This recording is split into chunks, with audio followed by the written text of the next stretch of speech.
Good day, sir. We will present a topic on how to combat the impacts of climate change. Climate change refers to a long-term shifts in temperature and weather patterns.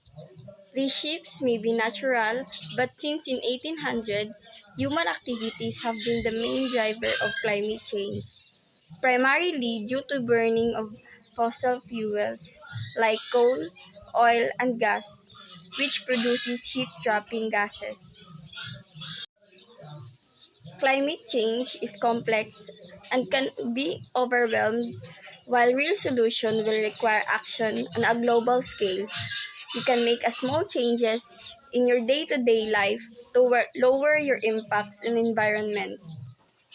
First, know your carbon footprint.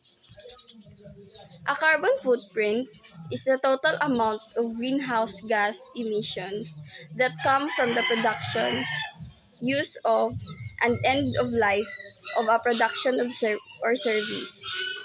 This includes carbon dioxide, methane, nitrous oxide, and fluorinated gases, among other gases which are commonly produced by humans and agriculture. Calculate your carbon footprint. Knowing your carbon footprint can help you pinpoint areas where you can make easy small changes. Second, travel less.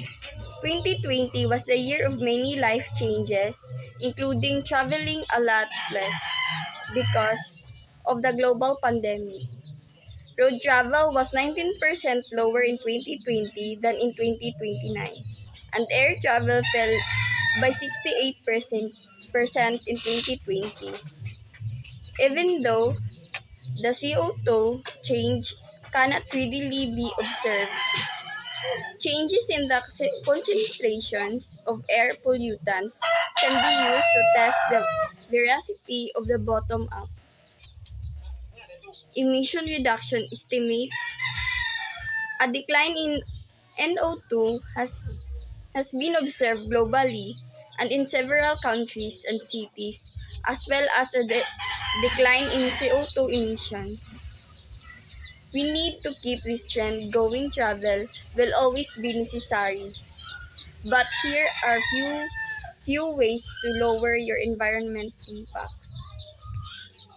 Drive efficiently. Go easy on the gas and brakes, along with the using cruise control, and regularly servicing your car to make sure that it's running more efficiently. Check your tires. Low tire pressure can negatively affect your gas mileage. Limit your limit your use of air conditioning and intensive city driving. Don't weight down your car. Limit extra things when packing your car. Carpool when possible. This split car emissions and lower the number of cars on the road, making travel more efficient all around.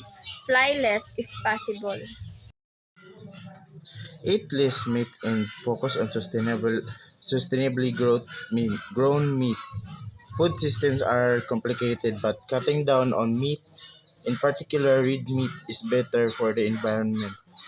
Factory farming contributes greatly to climate change by increasing greenhouse gas emissions, increasing toxins to our environment, and harming nutrients in our lands.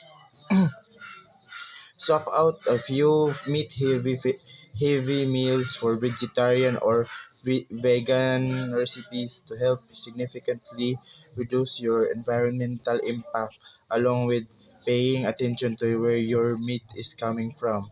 Try to purchase locally sourced 100% lifetime grass-fed beef when possible.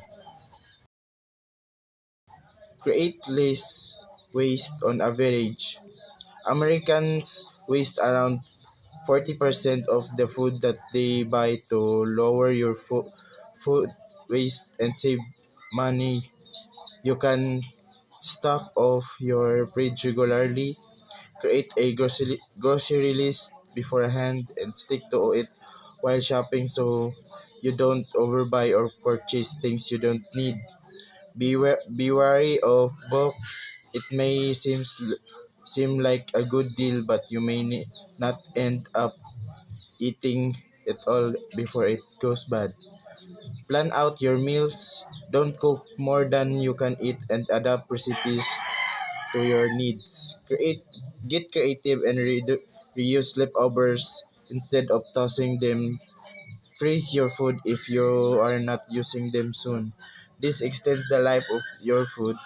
Take home oversized restaurant services, but try to only use environmentally friendly dishes and dinnerware.